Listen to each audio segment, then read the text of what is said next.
అందమైన పల్లెటూరిలో వెంకటేశం, లక్ష్మి దంపతులు ఉండేవారు. వెంకటేశంకు ఒక చిన్న రైతు, లక్ష్మి గృహిణి. వారికి ఒక కూతురు భాను. అతి చిన్నప్పటి నుంచి భాను అంటే వారికెంతో ఇష్టం. ఒక చిన్న నవ్వు నవ్వినా వాళ్లకు జీవితమే పరిపూర్ణం అనిపించేంతగా ప్రేమించేవారు. నాయనా, నీకు ఏదైనా కావాలంటే నన్ను అడగమ్మా అని తండ్రి భాను దగ్గర కూర్చొని తల నొవ్వి చెబుతుండేవాడు. తల్లి, నీ ఒంట్లో నాన్న గుండె కొట్టుకుంటుందమ్మా అని లక్ష్మి భానుతో చిలిపిగా చెప్పింది. పట్టణం దగ్గర ఉన్న పెద్ద కళాశాలలో భాను చదివేది. తల్లిదండ్రుల ప్రేమ పెరిగిన ఆ పిల్ల వెనుక ఒక రహస్య ప్రేమ సాగేది. కాలేజీలో అర్జున్ అనే అబ్బాయిని ప్రేమించింది భాను. తల్లిదండ్రుల మాట విని వాళ్ళు చెప్పిన పెళ్లి చేసుకోవడం తనకు ఇష్టం లేదు. ప్రేమ పెళ్లి చేసుకుంటానని భాను నిర్ణయించుకుంది. అర్జున్ తన అమ్మా నాన్నల్ని ఒప్పించలేకపోయాడు. భాను అర్జున్ని ఒత్తిడి చేయడంతో భాను మనం ఇలానే పారిపోయి పెళ్లి చేసుకుంటేనే అన్నీ సర్దుకుంటాయి అన్నాడు. ఒక సాయంత్రం భాను తల్లిదండ్రులకు చెప్పకుండా ఇంట్లో నుంచి వెళ్ళిపోయింది. ఆ రాత్రి లక్ష్మి గుండెల్లో అగ్నిపర్వతమే పొంగింది.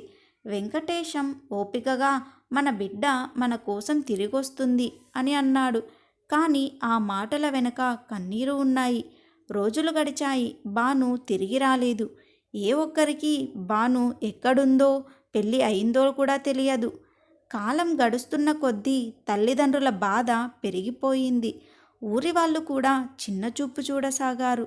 అతని ప్రేమ కోసం అమ్మా నాన్నని వదిలేసిన బిడ్డ ఇక వృద్ధాప్యం దగ్గర పడింది. ఒకరోజు వెంకటేశం లక్ష్మితో ఇలా అన్నాడు. మన కూతురు కోసం పంచిన ప్రేమ ఎవరికీ అర్థం కాలేదు. కనీసం ఈ ప్రేమ ఎవరికి అయినా ఉపయోగపడాలి. ఈ మాటలతో వెంకటేశం, లక్ష్మి ఊర్లోని ఒక వృద్ధాశ్రమానికి తమ మొత్తం ఆస్తిని రాసిచ్చేశారు. ఇంటిని, పొలాన్ని, బ్యాంకులో ఉన్న డబ్బును అన్నీ వృద్ధాశ్రమంలో ఉన్న అనాథలకు ఇవ్వాలని నిర్ణయించుకున్నారు. ఇలా వారు సంతకం పెట్టిన మరుసటి రోజే ఊహించని సంఘటన జరిగింది. వెంకటేశం, లక్ష్మి తమ ఆస్తిని వృద్ధాశ్రమానికి రాసిచ్చిన వార్త ఊరంతా వైరల్ అయింది. ఎవరికీ అసలు ఈ నిర్ణయం అర్థం కాలేదు. కూతురు ఉంది, ఆస్తిని వదిలేసి వృద్ధాశ్రమానికి ఎలా రాసిస్తారు అని ఊరంతా చర్చించసాగారు. ఈ వార్త చివరికి భానుకు కూడా చేరింది. భాను అర్జున్తో కలిసి నగరంలో సంతోషంగా జీవితం గడిపేస్తోంది. వాళ్ళకి పెళ్ళయి 3 సంవత్సరాలు గడిచిపోయాయి. భాను ఇప్పుడే తల్లి కాబోయే పరిస్థితిలో ఉంది. ఈ విషయం విన్న వెంటనే భాను షాక్లో పడిపోయింది. నాన్న, అమ్మ తన కష్టంతో కూడిన సంపాదనను వృద్ధాశ్రమానికి రాసివ్వడం అంటే నాకు ఏం విలువ లేదన్నమాట అని భాను తట్టుకోలేకపోయింది. ఒక్క క్షణం కూడా ఆలోచించకుండా భాను ఇంట్లో నుంచి బయలుదేరింది.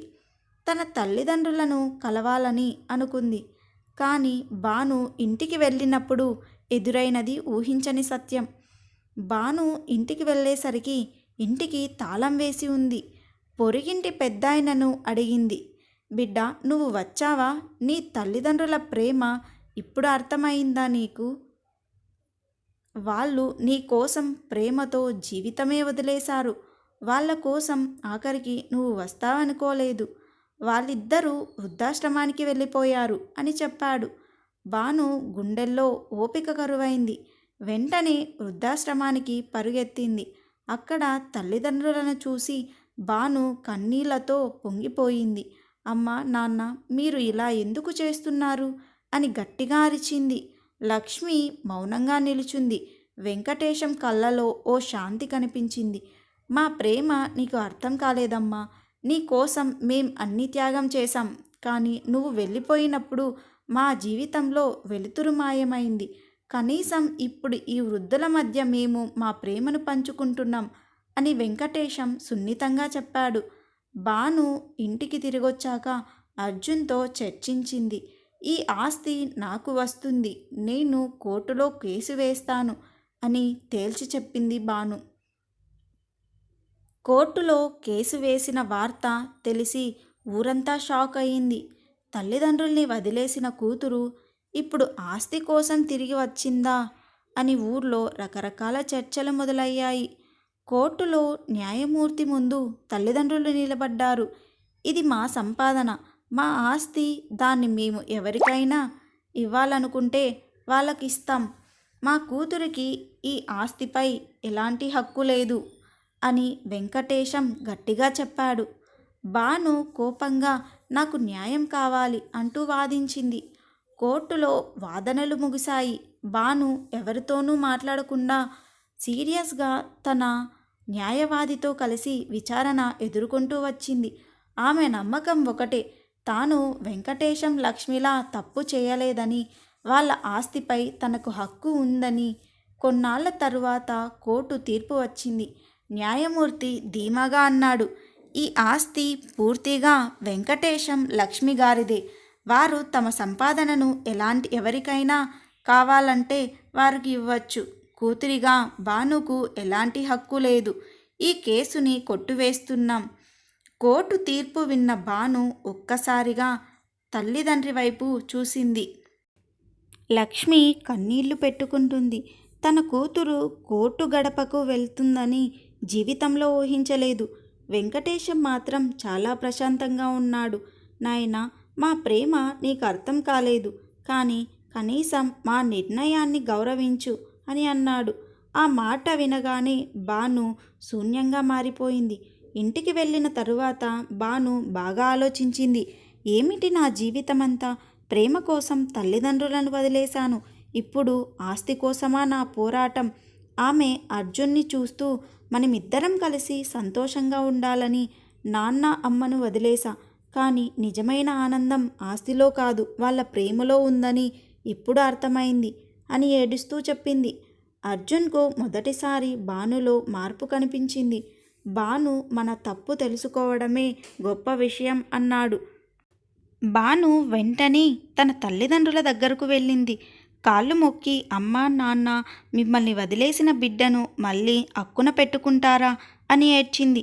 వెంకటేశం లక్ష్మి ఒక్క క్షణం ఎవరూ మాట్లాడలేదు. తర్వాత లక్ష్మి కూతురుని గట్టిగా హత్తుకుంది. నీకింత ఆలస్యంగా అర్థమైందా అమ్మా అని కన్నీళ్లు పెట్టుకుంది. వెంకటేశం నవ్వుతూ అన్నాడు, మా ప్రేమ ఎప్పుడూ నీకోసమే ఉంది భాను. కానీ ప్రేమను కోర్టులో న్యాయంగా ప్రూవ్ చేయలేం. మనసారా అర్థం చేసుకోవాలి. ఈ కథ చివరికి పారిపోయిన కూతురు తన తప్పును తెలుసుకుని తల్లిదండ్రుల ప్రేమ ఆస్తి కంటే గొప్పది అని అర్థం చేసుకుంది, గుర్తుంచుకుంది.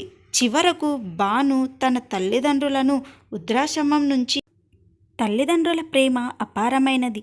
దాన్ని కోల్పోకముందే అర్థం చేసుకోవడం మంచిది. ఈ స్టోరీ మీకు నచ్చితే please like, share and subscribe.